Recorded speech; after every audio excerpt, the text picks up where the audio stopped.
Okay, we are back. This is the second day. We're in Norway, the price we pay. JW Supreme Court hearing. Um, I just want to say, I know this is kind of old, but you know, unfortunately, Jehovah's Witnesses is one of the organizations uh, that's filled with pedophiles. I did this. I'm encouraging other people to do this. Go look up the DOJ website for Jeffrey Epstein and type in Jehovah's Witnesses and do the governing bodies names as well, and the little search bar. See what you find. Anywho, this is day 2. This is what actually happened today.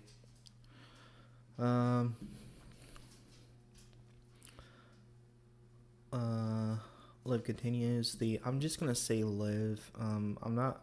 I think their name is Gabrielson. I think that's it. I'm just gonna say Liv though. Continues. Liv continues. The state concludes its case. Okay. Equal footing means that faiths have the right to be assessed under the same condition. It cannot be understood as an unconditional obligation to provide support to all faiths and committees of faiths. Supreme Court House Norway, Day 2 will be the state's arguments for half the day when Watchtower's defense lawyer Restal for the next half reports from former Jehovah's Witnesses present say the line was out the door to get into the Supreme Court. Only 2 to 3 former Jehovah's Witnesses are able to get seats inside. Day 2, the Supreme Court hearing continued with the focus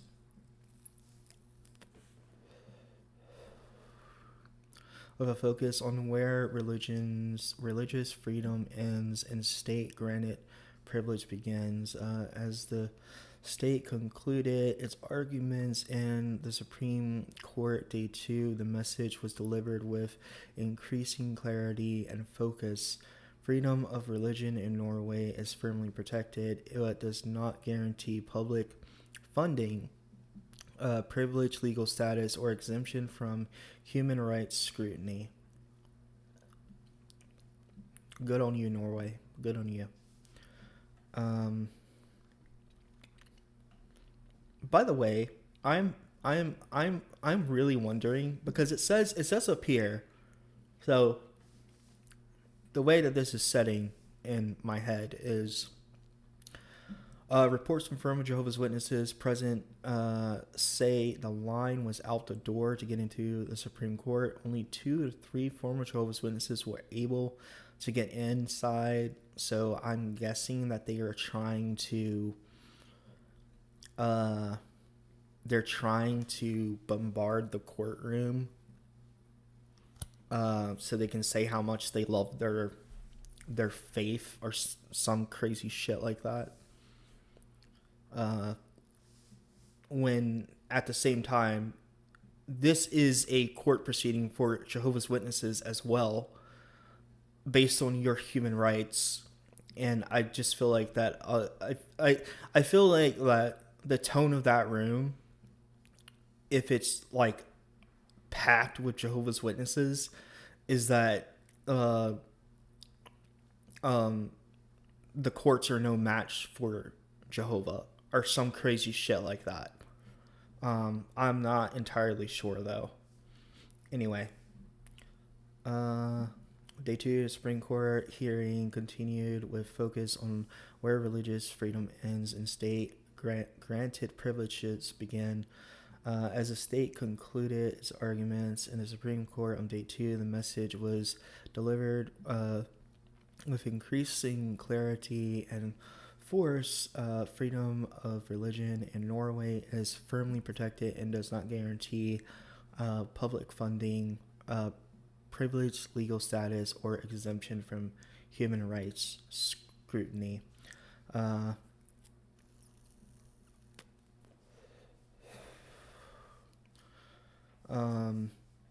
From the onset, Liv anchored the state's position in the Constitution itself. Section 16 establishes freedom of religion and affirms that all faiths and communities of faith shall be supported on an equal footing. But she stressed the language has a precise legal meaning. Equal footing means the faiths have the right to be assessed under the same conditions, Liv said. It cannot be understood as an unconditional obligation to provide support to all faiths and communities of faith. To underline this, the state pointed to the sorting's own explanation in Section 16. When Section 16 was adopted, Parliament made it explicit that the provision was never intended to lock funding arguments permanently in place. This provision shall neither entail new obligations for the state nor new rights for religious and philosophical communities or individuals. We quoted from the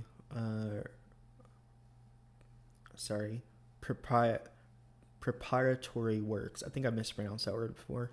The reference to support, she explained, reflected the existing financial system at the time, but cannot reasonably be understood as establishing a constitutionally protected requirement that these arguments remain uncharged in the future. In short, the Constitution guarantees equal assessment, not guaranteed funding. Former Jehovah's Witnesses who are attending day 2. When Jehovah's Witnesses are asked to explain their practice, they answer by referring to their own texts. Those texts describe exclusions as a loving arrangement and explain how members are expected to avoid those who leave. Well, it turns out that you have to treat people like they're people. The state then addressed claims under Article 14 of the European Convention of Human Rights, who prohibits discrimination in the enjoyment of convention rights. Liv emphasized that Article 14 is not freestanding right. It applies only where differential treatment lacks a legitimate purpose or is disproportionate. Even if there's no violation to Article 9, Article 14 can still be relevant, she said, but the differential treatment must be linked to a protected characteristic and must lack objective justification. That threshold, the state argued, is not met here. Jehovah's Witnesses were given the responsible opportunity to apply for both registration and grants under the law. The criteria were written, publicly available, and developed through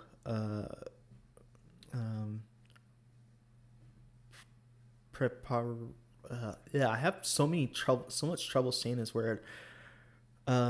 Preparatory works. The application process followed ordinary administrative procedures. Jehovah's Witnesses have had a reasonable opportunity to apply, Liv said, and the criteria have been applied to a non-discriminatory way. The fact that Jehovah's Witnesses were the first religious community to lose funding under the Arise scheme does not in itself demonstrate discrimination.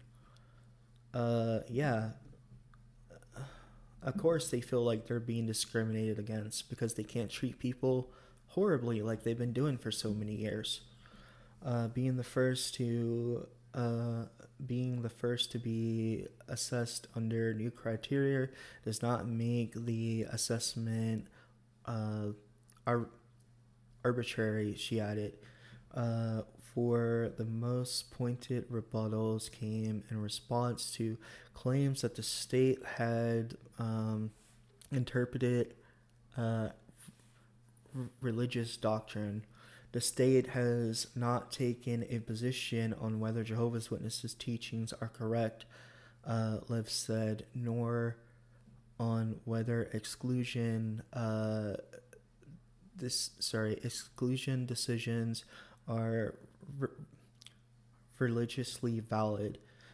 What the state assessed was practice, not belief, and it relied heavily on Jehovah's Witnesses' own descriptions of that practice. You know that one meme of the guy going around with the bike and then he puts the fucking stick in the wheel and flips on the ground? Yeah. That's you right now, Watchtower. When authorities asked the organization to explain the exclusions and avoidance practices, Jehovah's Witnesses responded by pointing to their own publications and articles. When Jehovah's Witnesses were asked to explain their practice, they answered by referring to their own texts. Liv said those texts describe exclusions as a loving arrangement. Just because you reword the phrase treating someone like absolute shit with a loving arrangement does not make it a loving arrangement, Watchtower. Those texts described exclusions as a loving arrangement and explain how members are expected to avoid those who leave.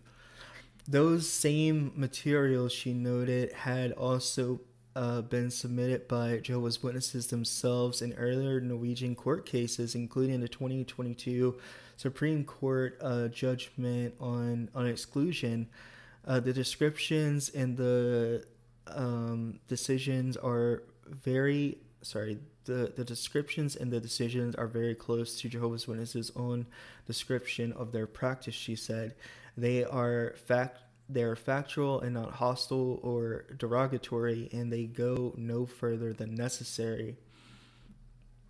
Wedding registration and civil effects.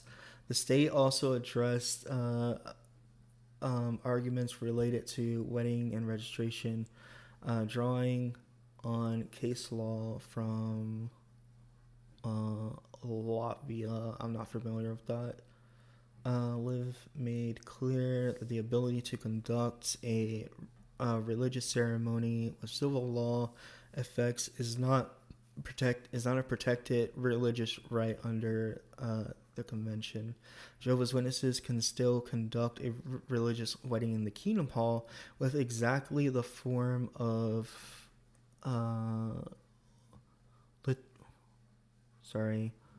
liturgy the religious community itself wants, she said. I think I said that word right. The only difference is that individual members must also register the marriage with civil authorities. A trip to City Hall does not interfere with religious freedom.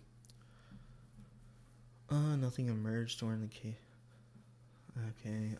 Even if the court were to consider the decisions, the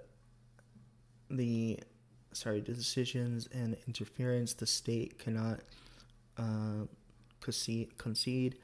Liv emphasized that they sit at the very lowest end of what could qualify as intervention. This is not a ban on religious practice. It is not an approval scheme, she said. You know that they're going to try and turn it into that. They're taking our money. They're taking our money. We can't have our religion without our monies. Jehovah's Witnesses remain a religious community no matter what. There's no restriction on belief, worship, or internal organization. The measures concern only access the public funding the administrative status. At the same time, the state argued that the decisions pursue a legitimate aim, protecting the rights and freedoms of others, including the right to leave religious community freely.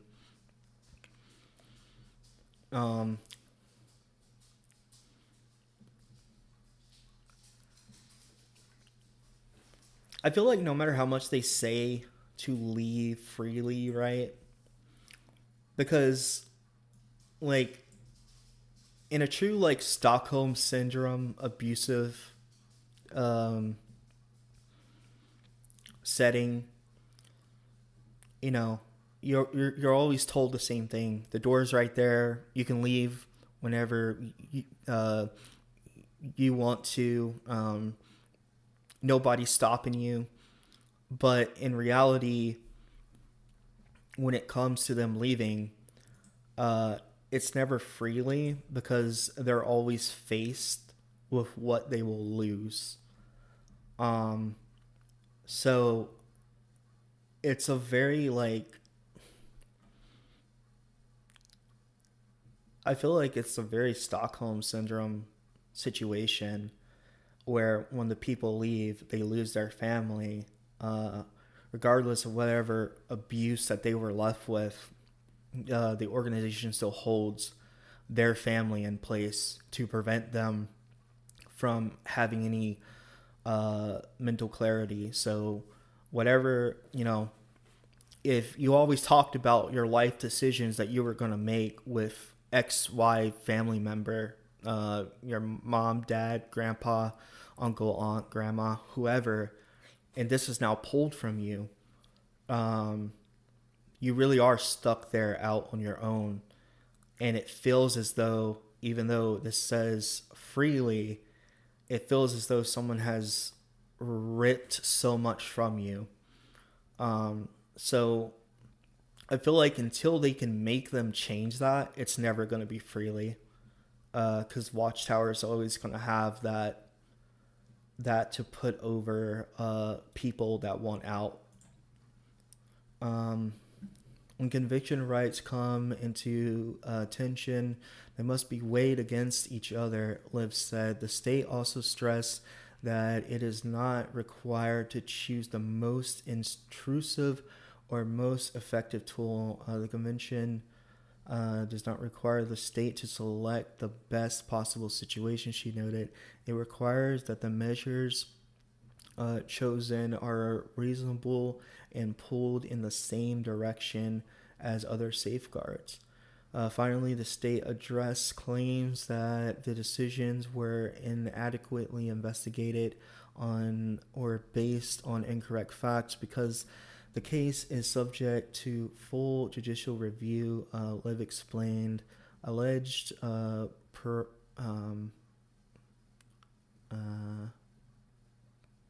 procedural error have no independent significance. Where the court has full review competence, any errors in the administrative process did not affect the validity of the decision, she said.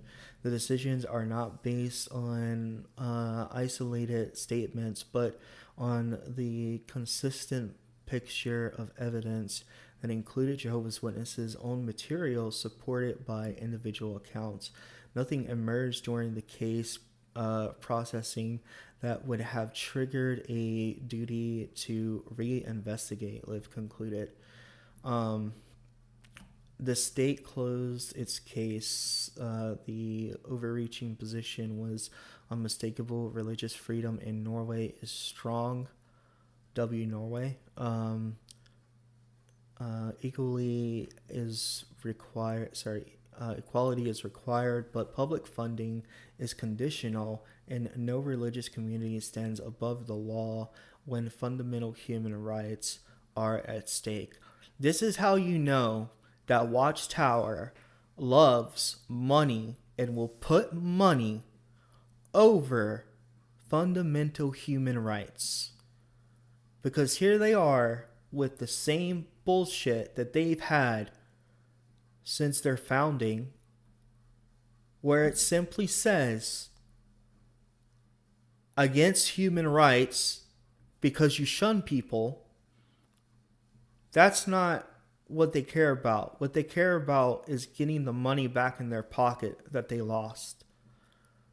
Watchtower likes bills, dollar bills, doesn't matter what country it's from, so long as it lines their pockets, more than they like taking care of their actual religious community and making sure the people that left are still okay and treating the people like they're people and not like they're animals. Watchtower defense, Rizdal argument. It's not shunning. It is religious life. Yeah? Is that what you say when, I don't know, you see like a piece of shit on the ground? Hey, that's not shit. That's just biodegradable material. How the fuck are you saying that shunning is not fucking shunning? What are you even saying here, dude? What are you actually even fucking saying? This is not shunning. This is religious life.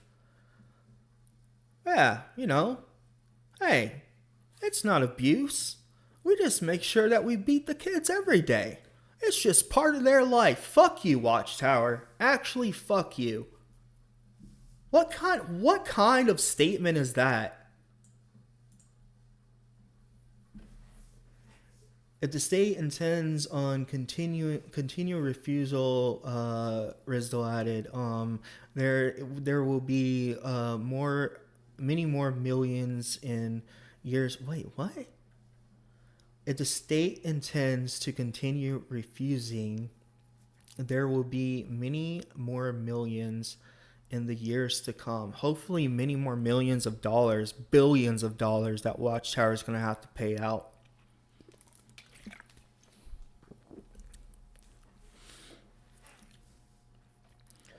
Before we get into Rizdal arguments, I like to try to count the lies. Remember, Watchtower can lie in court. They're the only religion that can. And you know why they can lie? Because they were sent there that day from God's true religion to lie. That's why Watchtower can lie. Alright, let's see what kind of bullshit they've been saying.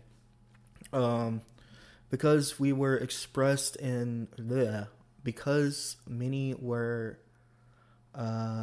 expressed in his argument, that's all recorded. These statements by Watchtower's lawyer will be online forever. Rizdal's Watchtower's lawyer began his arguments around 11:30 a.m. The Supreme Court. He starts by making it loud and clear that he rejected both the state's framing of the case and its language. From the outset, he positioned the dispute squarely within European human rights law, insisting that Norwegian authorities had misunderstood what is protected under freedom of religion. Oh, what? You mean I can't psychologically abuse kids and maim them for life also while molesting them in the back room? I thought I could because I was one of Jehovah's Witnesses. What in the fuck is this guy's problem? How do you they clearly explained it. They clearly explained what it was. Jay just said that they're not restricting your right to be a religion and practice it. They are only taking away the funding. That's it. This case has an important human rights. This case has an important human rights dimension. Rizdal said human rights imply that the last words lie with Starberg, European Parliament. And Council of Europe. Okay. He argued that if Norwegian courts find no violation under domestic law, the European Convention of Human Rights must take precedence, particularly when religious freedom is at stake. Rizdal identified that he describes a clear interventions by the state at the core. He said, where two decisions directed specifically at Jehovah's Witnesses as an organization, the refusal of registration and the refusal of state grants. The first year alone was approximately 15 million kroner. He said, over 4 years, we are cautiously talking about around 60 million kroner, probably more. These measures, he argued, cannot be viewed in isolation. Taken together, they constitute a continuous interference with religious freedom. If the state intends to continue refusing Riddle's ad, there will be many more millions in the years to come. Yeah, that's because you guys are just sitting over there watching the number clock up because you know that you've been caught. You know that you've done wrong. You know that your rules go against human rights. And you're just too stupid to fucking change them. Turning to Strasbourg, Australia, Turkey, and special privileges. Rizdal then moved directly into European Court of Human Rights case law, bypassing border constitution discussion. It can be useful to get an overview, he said, but I want to go directly to the judgment and relate to religion and to what the topic of our case. He relied heavily on cases involving religious minorities in Austria. Did I say Australia? I meant to say Austria up here. I'm sorry, Austria. Minorities in Austria, Turkey, and Croatia, arguing that interference does not require a ban on religion. The state did not get away with saying that these communities were merely tolerated. Rizdal said, summarizing Strasbourg's precedent, that they were not banned, that they could meet freely. That was not enough. What mattered, he argued, was denial of the courts called special privileges. Special privileges will, of course, impasse financial transfers, he said. Registration as well as protection to the right to marriage and confidentiality. That's something that Watchtower does not need. They do not need this. They fucking abuse this to get away with some of their shit. In his view, once the state chooses to grant such privileges to religious communities, generally denying them to one group constitutes interference under Act 9. Rejecting shunning, Rizal lies multiple times in court. It's not shunning. It's just what we do. What in the fuck is wrong with these stupid fucks? Shunning is not a concept Jehovah's Witnesses accept. Yes, it is. Shunning was invented by apostates. No, it wasn't. It was invented probably since a country could excommunicate someone. That's probably how long shunning has been around, if we're going to talk about who invented it. You invented it, Watchtower. You did this. You said that when people go out of the organization, people inside the organization could not talk to them because you need your special Satan's world barrier wherever you fucking go.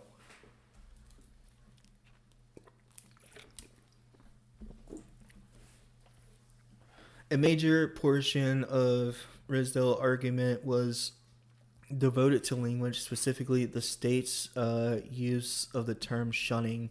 I realized while watching the live stream that Risdale's paced back and forth every time he mentioned children and shunning in the same sentence. I guess they can't stand still when they talk about children or shunning. Because, I mean, what's the point of sitting here saying that you love people, but you want to put children in the shunning category? You don't love anyone besides the money that governments give you. That's all that you have ever loved. Shunning is not a concept Jehovah's Witnesses accept. Yes, it is. Risdale said flatly, he objected not only to the word itself, but to what he described as emotional weight. I am at awe right now by this man's words. We do not use that expression. There it goes. That expression. Everything that Watchtower gets itself in trouble with magically becomes that expression. We don't say it that way, so it's not that. You're full of shit. Anyone who uses this type of fucking logic is full of shit. You're full of shit. I'm going to tell you you're full of shit, and I hope everyone else that meets you does too. He said it does not have a good Norwegian translation. Oh, okay. So because the translation is weird, it's not something that you do. Man. Instead, Risdale urged the court to focus on the Bible's wording. Yeah, how about the Bible's wording? Let's focus on the Bible's wording. Do not eat with people that do not practice God's word. That's something in Bible's wording. It's not exactly what it says, but I fucking remember reading that one. I remember reading that one a whole lot. That's what you do. This is what shunning is. This is what shunning is. Rizal urged the court to focus on the Bible's wording, particularly the phrase, stop associating. No, it's not. It doesn't stop at stop associating. It doesn't stop there. It goes on and on and on.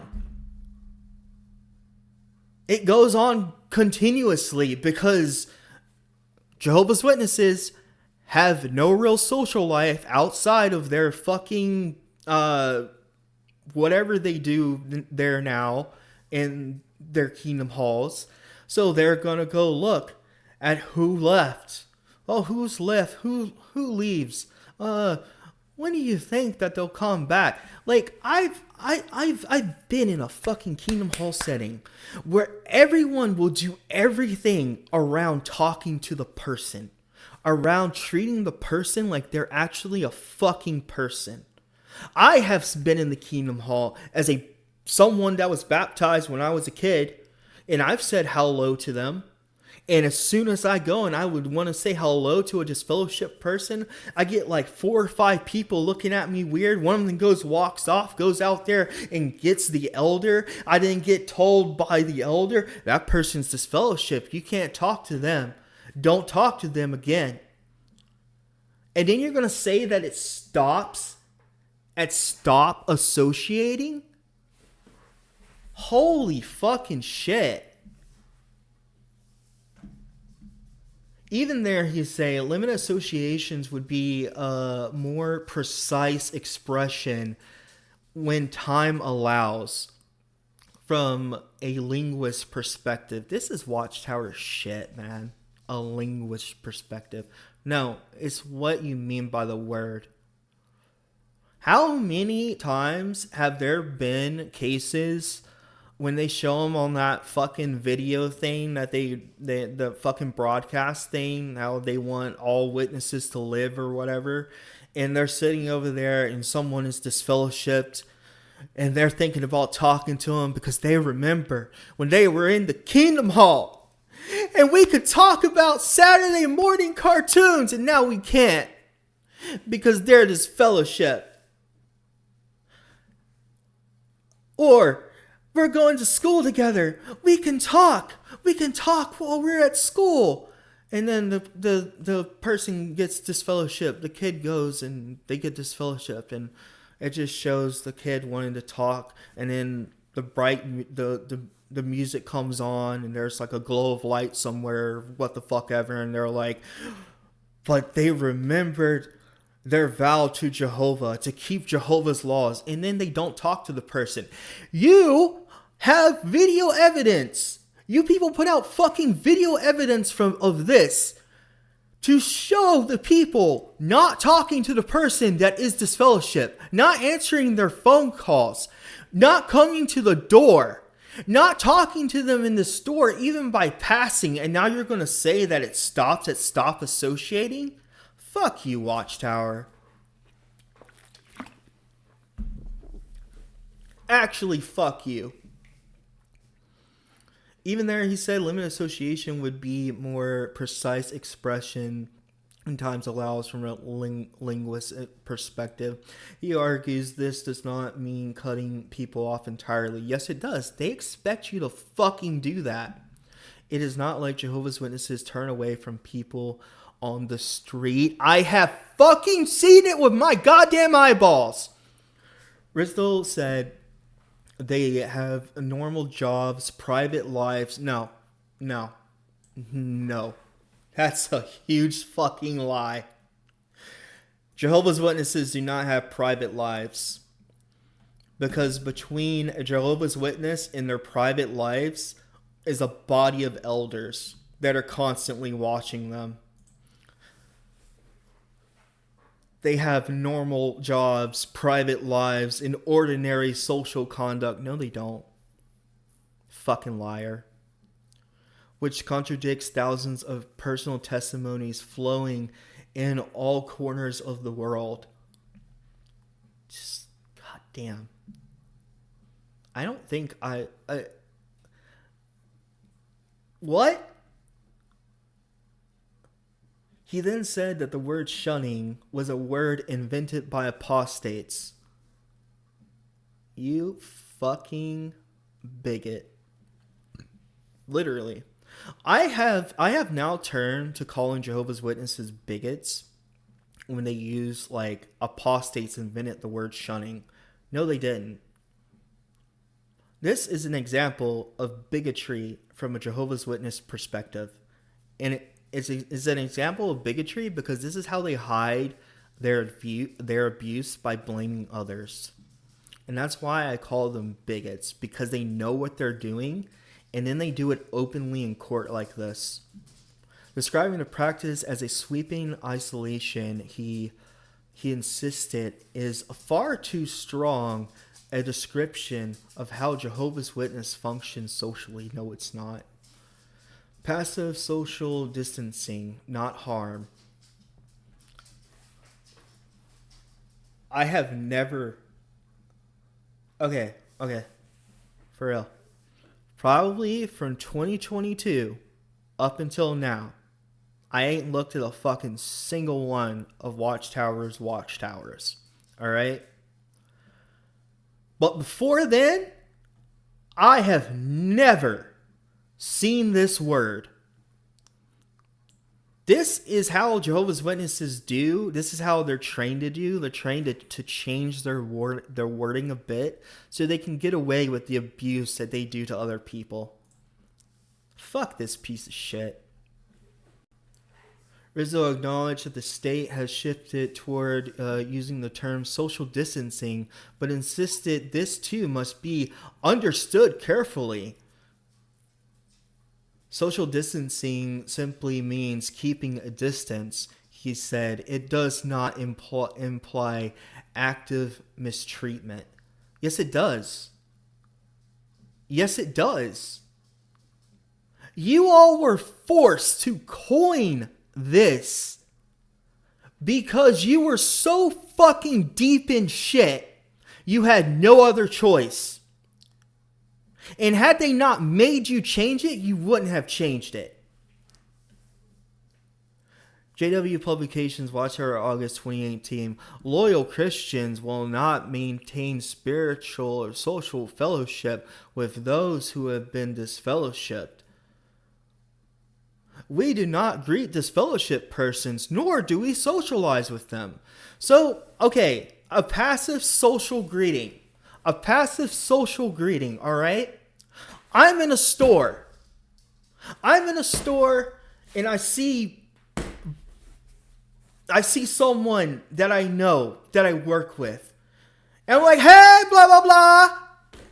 That's social distancing. That's passive social distancing. I just say, hey, and then I move on. They don't fucking do this shit. This is what they do. This is what they do.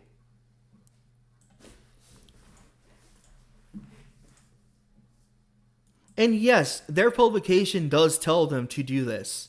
Just like their publications have told them when there's a matter of importance, like somebody touching little Jimmy in the wrong place. No, don't rush over to that police department. No. You'd rather call your local elder and talk to him first because Jehovah's name is at stake, not the fucking child that was abused.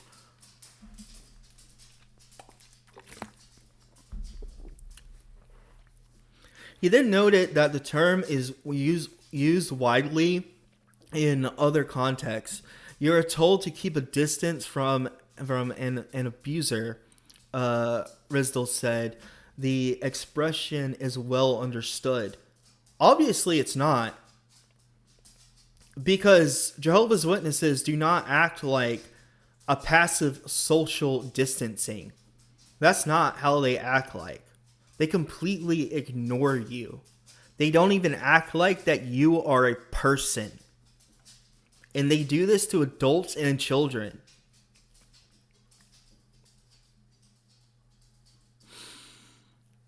Oh my God. It is fucking infuriating. Because this is how they get away with their abuse. And then you're told in the Kingdom Hall, on meetings, assemblies, broadcast, that if you truly love your fellow brother, then when they go out into the world, you will not talk to them no matter what. Because it could lead to them not coming back to Jehovah. Fuck you. He also pointed to foreign cases, case law. The Belgian Supreme Court used the term passive social distancing. He said That is quite descriptive. Though he was interpreted by a judge who corrected him, since Belgium never went to the Supreme Court, it was only one appeal judge who was in agreement with Rizdal at that time. According to Rizdal, this is not an active practice designed to punish others. Yes, it is. This is not something you do to torment people, he said. It's something you do to keep yourself in peace. No, you don't. Not cutting off your family because a religious cult has said that if you don't, then you're going to die in Armageddon is not something that you do to keep yourself at peace or in peace. It's something that people do out of fear of being outcasted by a congregation, but also with the fear of having issues with their relationship with God, even though God has told you to be kind to your neighbor. So, which one fucking is it? Rizdal insisted that what the state characterizes as social control is in fact religious discipline grounded in scripture. That's a nice way for Watchtower to package their box of turds and send them out to people. This practice is clearly rooted in the Bible, he said. It's not something taken lightly. No, it's not. And you want to know how I know that it's not something? Because when I used to be one of Jehovah's Witnesses, I used to ask other people that were proudly Christians. Doesn't matter which one they were from, but I used to ask them, does your church do this? Do you do this? Is this how you treat people who leave? No. And you know something that almost every single one of them told me? Because you have to take care of your neighbor. And that doesn't just apply to the person that lives right next to you. So which one is it? I hate it when Watchtower does this flip-flop bullshit. I don't care what side they turn on. I hope the frying pan that they're in is as hot as it can possibly be.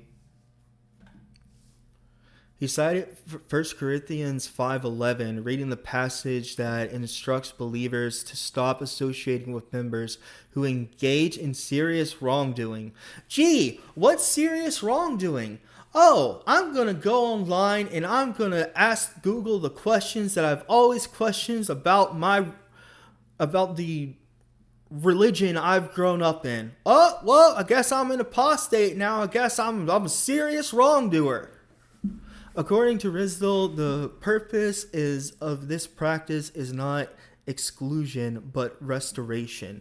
No, the purpose of this practice is to get people so fucking damaged that they think that shunning is a form of love. That's the purpose of this. And that's the only purpose. That people so fucking damaged that they think that something that goes against their human rights is a form of love. The purpose is to help the sinner himself, he said. To help the sinner himself. Wow. Hey, you want to know something that would really help the people in the congregations, not the sinner? Is if the people in the congregations knew if the one that they are being told they can't talk to is a pedophile or not. But you won't tell them that, will you?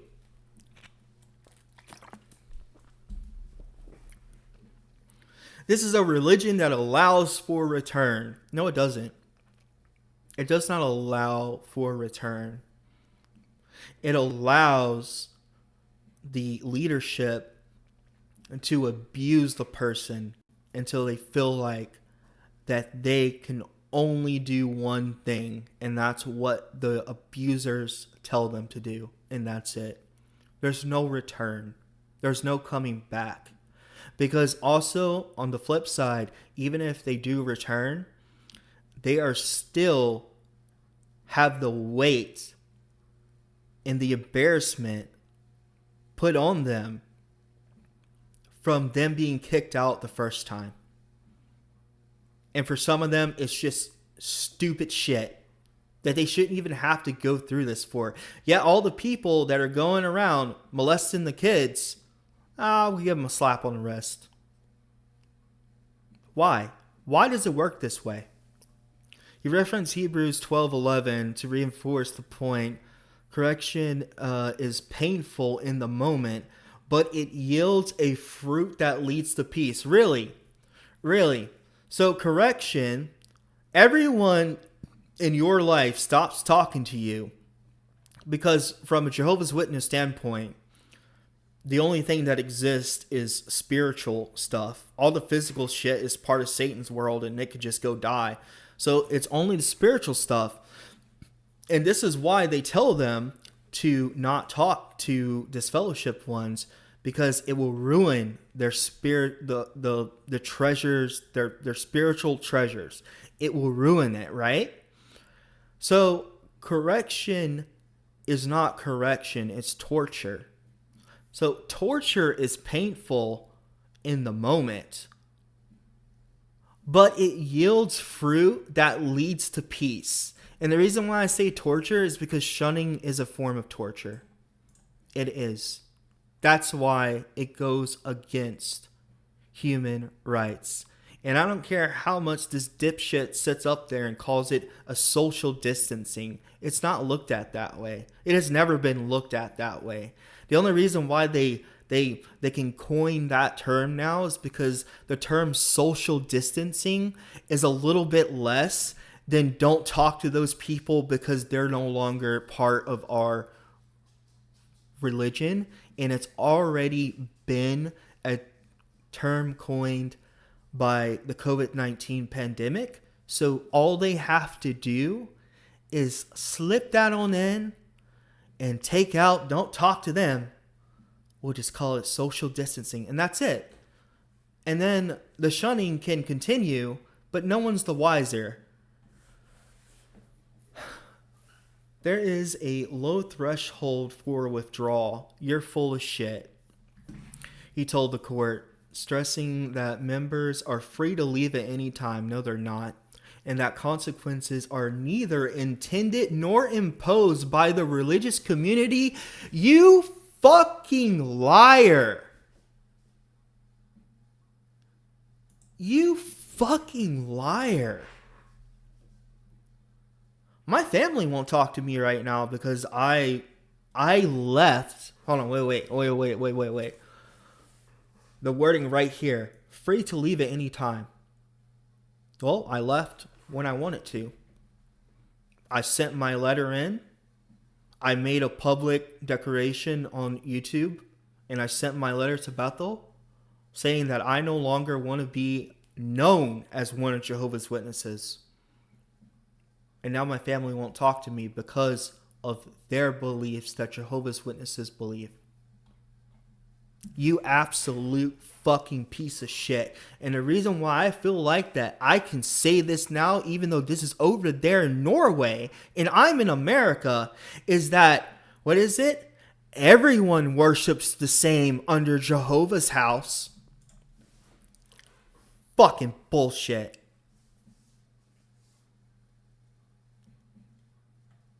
He told the court, stressing that members are free to leave at any time and that consequences are neither intended nor imposed by the religious community.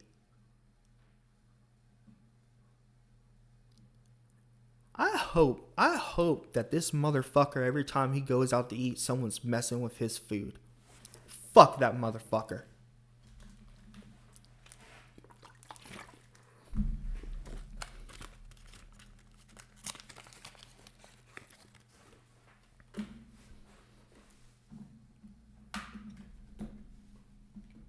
He even cited that personal testimony from Jehovah's Witnesses or from JWs stating, I could leave anytime I want.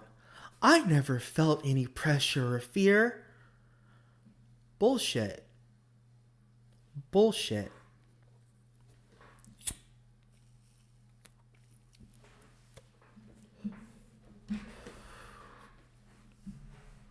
According to Rizdal, the idea that fear of exclusion plays any role in decision making is largely imaginary. Watchtower. Your version of how you expect people to live their lives and act accordingly in your religion is largely imaginary. It really is. If you're a Jehovah's Witnesses, you're normally satisfied with it. If you're a Jehovah's Witness, you're normally satisfied with it. Yeah, because you get the same shit spewed in your face every fucking goddamn week, so you don't know of anything else to think of. Of course you're satisfied with it. It's the only fucking thing you know. If you're not satisfied, all you do is say you're out and get out. No, it's not. No, it's not.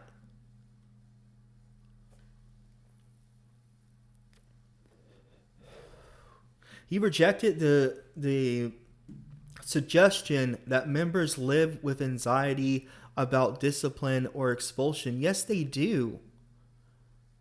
Yes, members live with that anxiety because they are constantly being judged, because their actions are constantly being watched. Anyone who is constantly being watched because you may need to be disciplined for your actions lives under anxiety. They just do. No one goes around really worrying about whether they're going to be excluded, he said, adding that exclusion is not something people think about. Something else is going on. Really? So, when the children get molested by the family friend or by the fucking weird ass elder or by the ministerial servant that their parents decided to trust and let them go out with one day in service with, when the kids are getting molested and they want to go out to the police, they want to tell somebody, so they go and they tell their mom and their dad. And then they have to go meet with elder so-and-so and retell it to him. And then they say, well, it's in Jehovah's hands now. You don't have to worry about it. But then, when they really get an idea of how the world works and they say, oh, nothing's going to happen for me in here, I need to go to somewhere else, and the elders catch on to it, believe me when I say, those kids live with anxiety and fear because they are told that if they speak about it, they are bringing reproach upon Jehovah's name, and they face expulsion from the congregation for not following Jehovah's standards.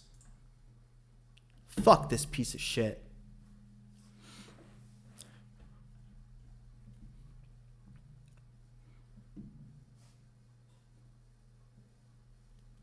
This is not a system of surveillance or police activity. Yes, it is.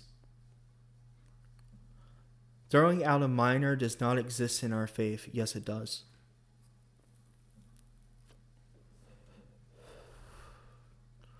One of Rizdal's strongest assertions was that Jehovah's Witnesses do not monitor or investigate members' lives. Yes, they do. And I'm a member whose life has been investigated by fucking elders that just wanted to have their nose stuck up my asshole all the time.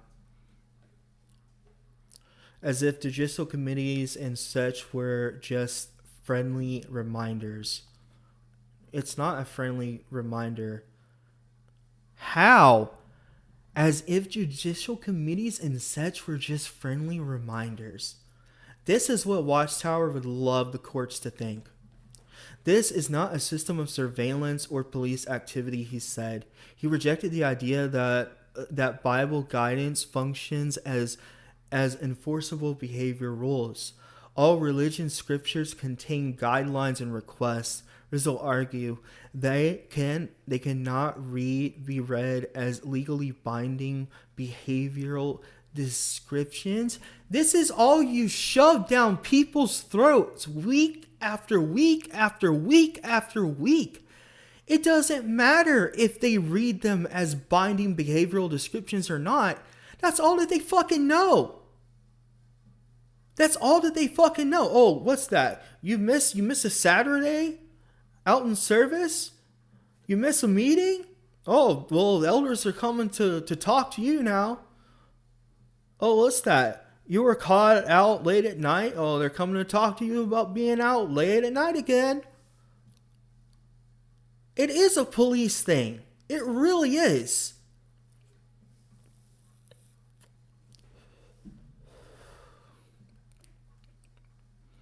All religious scriptures contain guidelines and requests. They're not guidelines. They are pointed out as being rules. Responsibility, he said, lies with the individual believer. So if responsibility, well, you know, I'll give him that one, that everyone is responsible for what they do, right? But to say that it lies with an individual believer, and then you're going to take that individual believer and you're going to stick them in front of 2 or 3 other individual believers with a higher status, then it's not their whole responsibility, is it? Because you got 2 or 3 other people involved in it. This is a personal relationship between the member and his or her God. No, it's not. It's a personal relationship between you and whatever fucking elder decided to watch you that day.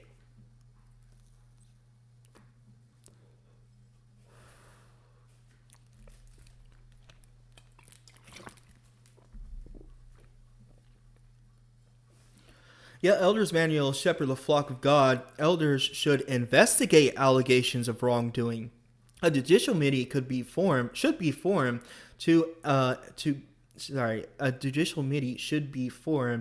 to determine repentance. Absolutely. Every time. Because I feel like the Watchtower thinks that they can say this because people don't know about this fucking book. People don't know about the Shepherd the Flock of God book. You best believe every fucking goddamn therapist that I talk to, I tell them about that fucking book. Because they don't know about it. And because they don't know about it, people in Watchtower think that they can just slide around and get whatever the fuck they want from people. Because they don't know about the Shepherd the Flock of God book and the extremes that it goes to for things. And then they're saying, oh, well, I've been appointed by Jehovah to uphold the law in this book. You are a fuckhead. Social distancing as personal conscience. Risdell again returned to the issue of what the state calls social isolation or shunning, repeating that this is not an organizationally enforced practice. Yes, it is.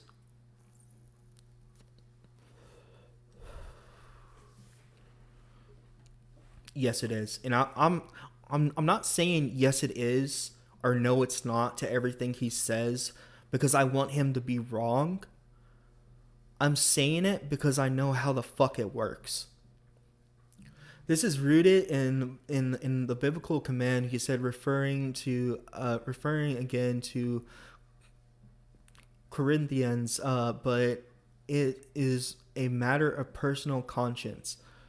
No, it's not. Nothing in Jehovah's Witness is a matter of personal conscience when you have 2 or 3 other elders sitting there telling you what you should think, telling you how your conscience should be laid out.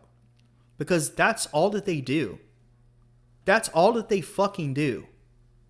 He acknowledged that many believers will choose a limit contract with will choose to limit contact with former members. Many will think, he said, they don't want that. That they do not want to have anything to do with someone who used to be part of the community. But he insisted that this is not an obligation and is not enforced by the organization. Yes, it is. Yes, it is enforced. As a matter of fact, it's so enforced that people have been shoved out of the organization because they had dirt on another elder, and the elder didn't want that to get out to the community. So suddenly so-and-so is disfellowshipped. So you tell me it's not, but he insisted that it's not an obligation and it's not enforced. Yes, it is enforced. That's why they tell people to fucking do it, because they enforce it.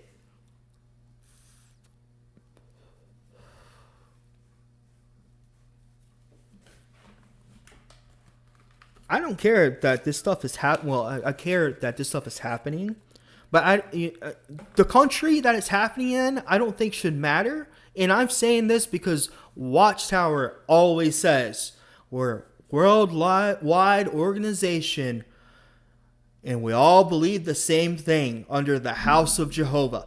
That's what I've heard nonstop for years. Now suddenly, in Norway court, everything's different.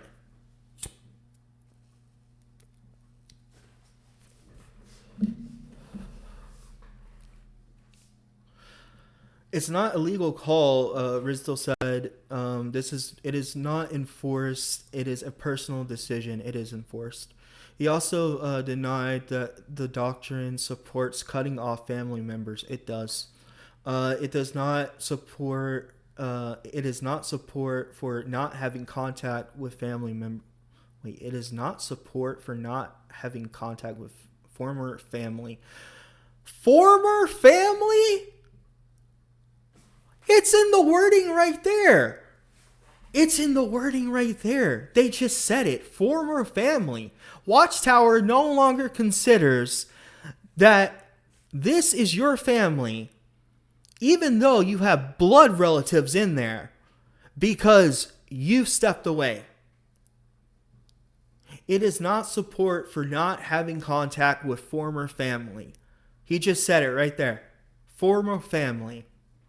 That's how Jehovah's Witnesses look at it. This is how fucked up it is that the things that are being said versus what it actually is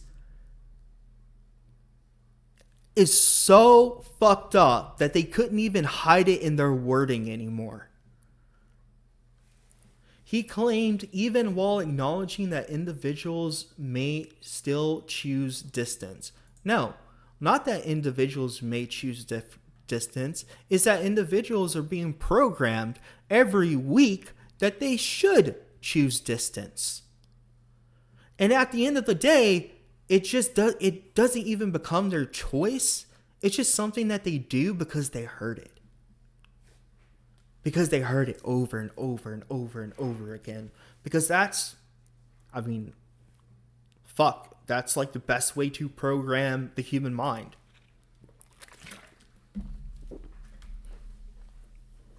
Exclusion, he claimed, is not even part of the picture. Yes, it is. Bullshit, it's not. All the times I was made to be in a fucking Kingdom Hall when I didn't want to be in there, and I would go and sit in the back, and then after the meeting, I would be told as a kid, "You didn't talk to anyone back there, did you? Not everyone back there is in favor with Jehovah right now. You wouldn't want to get Jehovah mad, would you?" That's all the shit that you fucking hear in there. That you shouldn't be talking to people that were disfellowshipped. And now, oh no, we don't do that. Fuck, man. Fucking lying piece of shit. It is not a legal call, as I said, it's not enforced. Yes, it is. It might not be a legal call because most of the shit that Watchtower gets away or does is not legal. And believe me, they are into torturing kids. But to say that it is not enforced, it is a personal decision, is bullshit. If you are constantly, week after week after week after week, jamming the same bullshit inside of your followers' ears, you are enforcing it. He also denied that the doctrine supports cutting off family members. This is something that I've already read. I still cannot believe that he said this, though. I mean, I feel like that they just catch themselves every time they try and fucking lie. It is not support for not having contact with former family. How the fuck are they former family? Who cut the ties? Who came in with the fucking gene splicer and said person A and person B are no longer related? Who fucking does that? No one does that besides you, Watchtower. Holy shit.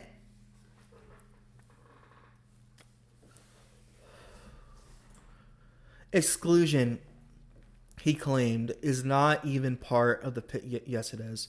They'll argue that the possibility of exclusion plays no meaningful role in how members think about their faith. Being excluded does not seem to be part of the assessment at all, he said.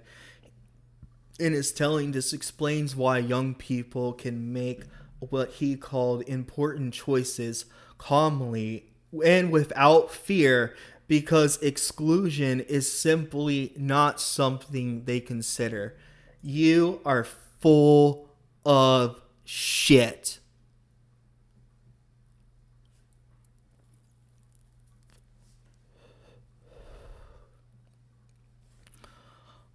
Let me get this straight, right?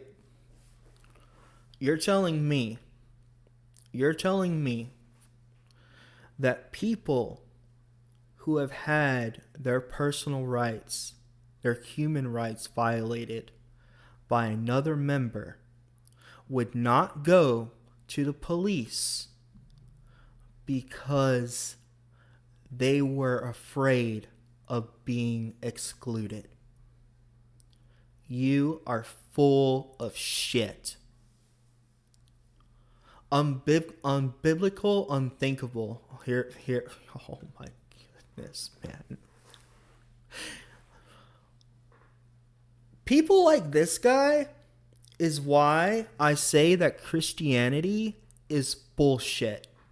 Because Christianity always has these people in the courts saying shit and ain't none of it true. Fuck this guy. When a decision turned to minors, Rizdal was unequivocal. He stated that he is not aware of any minors being excluded in recent years, and went further, describing such a scenario as fundamentally incomparable with Jehovah's Witness beliefs. You're full of shit, Watchtower. You're so full of goddamn shit, because there have been so many victims of being molested, and they will not go to the police because they're afraid that they're going to get kicked out of their house and they're going to be homeless and they're going to die because of the bullshit that you people make them live through. Fuck you people. It is completely unbiblical, he said, unthinkable for us, referring to situations where children might be expelled from the home or cut off due to religious discipline. Rizdal dismissed the idea outright.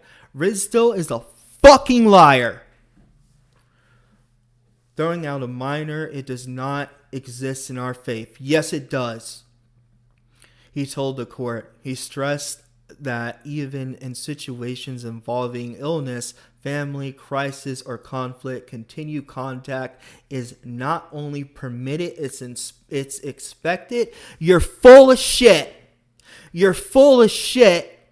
And I say that I am a former Jehovah's Witness. I'm now an ex-Jehovah's Witness. And I couldn't even go to my aunt's funeral because she was a Jehovah's Witness and they wouldn't have me. Fuck you, you lying piece of shit. It may be necessary to have contact, he said, pointing to family responsibilities and overriding any other considerations. And also, when I was a child, I too was bullied by the elders, and I was told if I went to the police that I would be punished by Jehovah for it, because I was also a victim of molestation of the Jehovah's Witnesses. Fuck lying pieces of shit like this.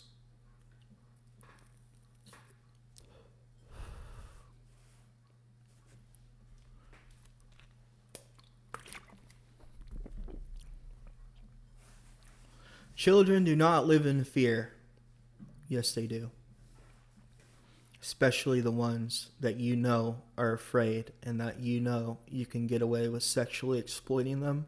Yes, they fucking do. Rizdal closed a part of his argument rejecting the notion that children raised as Jehovah's Witnesses live under constant threat of discipline or expulsion. Yes, they do. I was one of them. Fuck this piece of shit.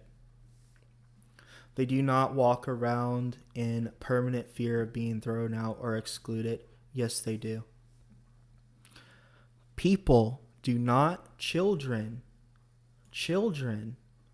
and by children, I still mean all the way up to 17 or 18 even if you're still in high school and you're 18, you're still considered a child. Children do not walk away from full scholarships in a camp, in a school, in a good start to life because they do not live in fear. You are full of shit. They do not walk around in a permanent fear of being thrown out and excluded, he said. According to him, the very idea misunderstands the internal culture of faith. You people are full of fucking shit. The practice of Jehovah's Witness is completely unbiblical to act in that way. Fuck you. Fuck you. Family ties are not broken. Yes, they are. That is also a biblical obligation for Jehovah's Witnesses. No, because Jehovah's Witnesses are the first ones told to break those ties based on their religion. Addressing one of the most sensitive issues in this case, Andres Rizdal insisted that expulsion from Jehovah's Witnesses does not sever family relationships. You just said it did! You fucking just said it did! You fucking said former family member, you bald piece of shit!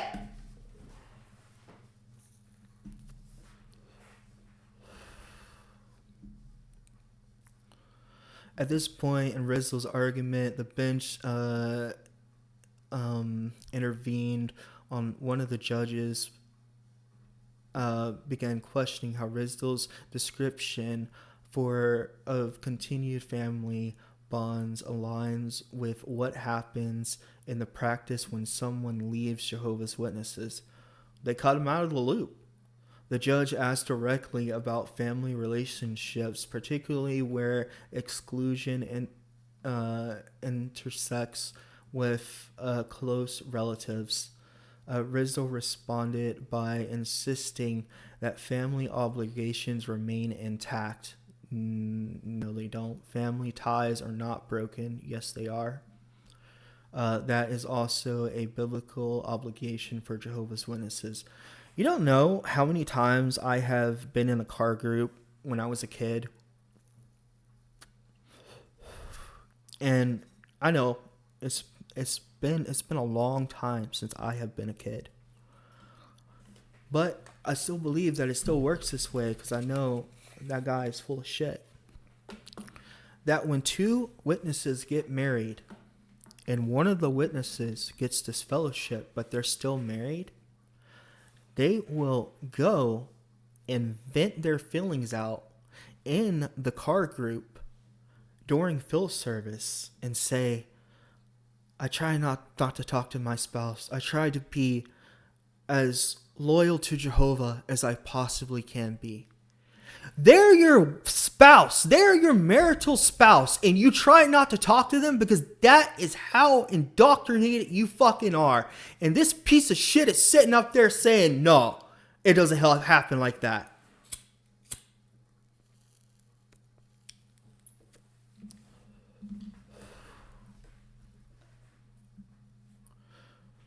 At this point, Rizzo's, sorry, I've already read that. Bonds, serves and continue, family bonds align with what happens. Rizzo responded by insisting that family obligations remain intact. Full of shit. He emphasizes that care of family members is not optional.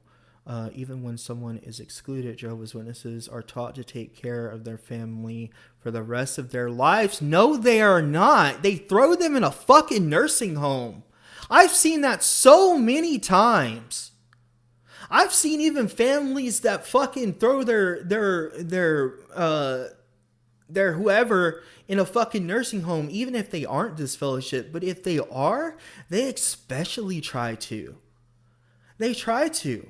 Because they're taught that they shouldn't have to deal with them. They won't be in Jehovah's paradise.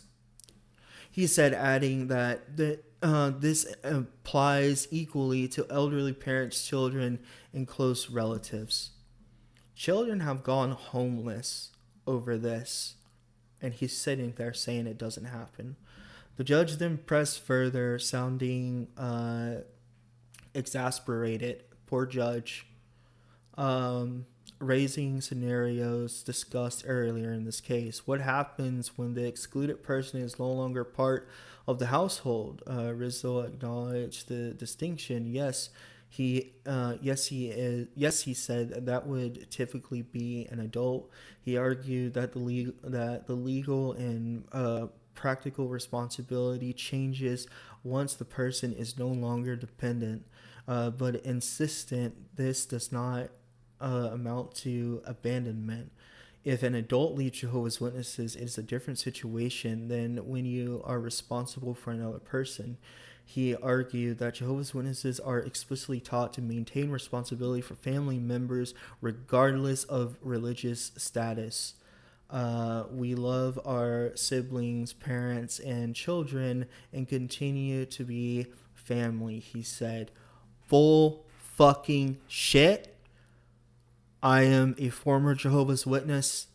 That does not happen with my family that are Jehovah's Witnesses. That has not been done to me at all whatsoever.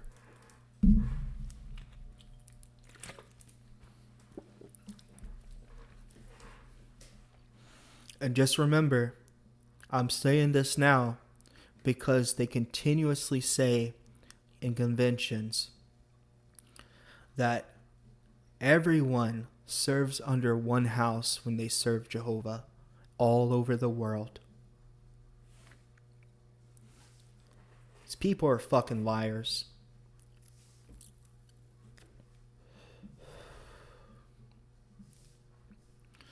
Rizzo acknowledged that leaving a religious community can involve formal steps, such as submitting a written registration, but rejected the idea that this leads to enforced family rupture. Yes, it does. Yes, it does. Jehovah's Witness doctrines and policies destroy a family. When contact changes, he argued, it reflects individual's choice rather than organizational command. No, it doesn't. No, it doesn't, because they are constantly having the same shit shoved in their ear. The same fucking shit that Watchtower shits out every week. shoved in their ear of how they should treat ones who have left, that they shouldn't talk to them. That's what they're told, that they shouldn't talk to them. To support this position, Rizdal pointed to academic material submitted to the court, including international comparative research.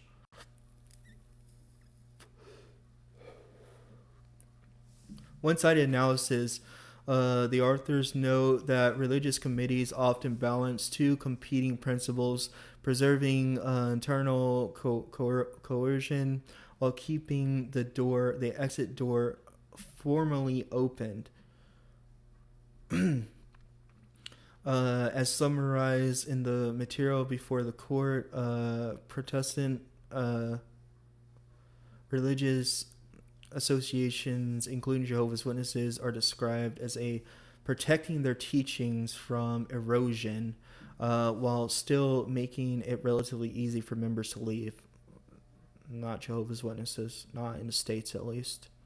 According to that research, there are no national or international indications that it is difficult to leave Jehovah's Witnesses. Rizdal emphasized that this conclusion aligns with the testimony already heard by the court, including statements from state witnesses. The unresolved question, however, is not whether one can leave, but what happens afterward. Rizdal acknowledged that the two principles operate simultaneously within Jehovah's Witnesses doctrine. No national or international indications that it is difficult to leave Jehovah's Witnesses, a guidance to limit association with those who leave the faith, equally strong teachings requiring family bonds to remain intact. I have never heard this as my time as a Jehovah's Witness. I have never heard this. He maintains that these principles coexist and that family relationships are not overridden by exclusion. Yes, they are. Yet, Watchtower, April 2013, family members who are not part of the household should avoid unnecessary association plus former family testimony. I wasn't cut off officially. I was just no longer invited. No calls, no holidays, no emergencies unless unavoidable. This is how it is. This is what Jehovah's Witnesses do to their family. And I feel like that Watchtower just has their fucking... They just have fucking both feet in the quicksand right here. Because not only do they also have testament from other people saying that this guy is full of shit, but now even Watchtower's older literature says that this guy is full of shit.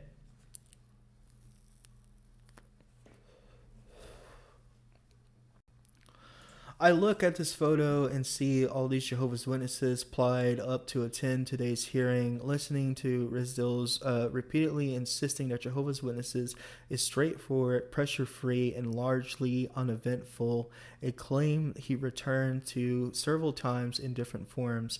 Do they pretend they don't know? Are they second-guessing the supposed one true religion? Do these holes in the stories do they see the holes in the stories, the lies? No, because they're just told show up there so everyone can see how good Jehovah's Witnesses are so we can get our money. Rizdal stood in court and said no worries about being excluded and that families are not broken. Yes, they are. And people worry a lot about this because exclusion kills people, whether it be from suicide or just events that happen. Someone gets sick, they're all alone, their family picking up the phone, they don't give a fuck about them. Why? Because Watchtower taught them to do that. That statement alone tells survivors everything they need to know. If shunning doesn't exist, then why have thousands of former members independently describe the same loss of parents, siblings, and children? Denial isn't evidence. It's a strategy. Rizdal will continue his argument lies on Monday, February 9th. Fuck this guy. Fuck this guy. Man. I mean, actually, fuck this guy. Well, that was the whole thing up until Monday. I'll go back and I'll make another video on Monday about this. This is fucking stupid. And you know it's so bad. Watchtower is so desperate to get their hands on money because they are drowning in lawsuits from people that they have been molested under Watchtower's watch. And, you know, those people that were molested didn't want to leave, not because they liked it, but because they were afraid of dying because their family wouldn't talk to them anymore. How awful is that for a little child to be told that if they do this, it will go against Jehovah's authority and they will no longer be loved by Jehovah and they will be cut off into the world, and their family, their parents will never love them. They threaten kids with this. They really do. I'm being 100% serious. I'm being 100% serious. They threaten children with this. And this piece of shit is sitting up here lying, saying that they don't.